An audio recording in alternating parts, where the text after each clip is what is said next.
Magandang umaga sa inyo. Magandang umaga po, sir. Mag-view po kayo. Ay nga pala, mag-review kayo para sa paparating na pagsusuri.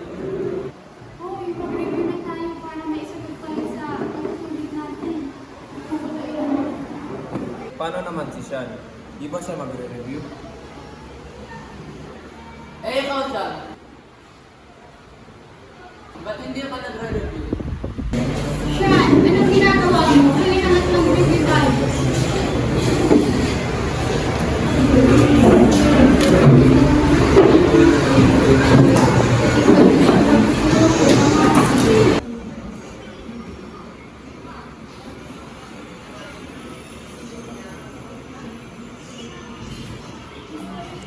Wala ka bang balak mag-review?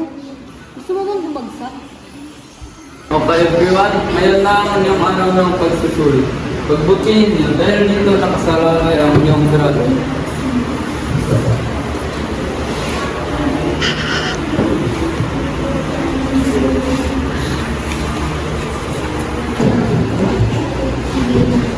Paano ba to? Galit.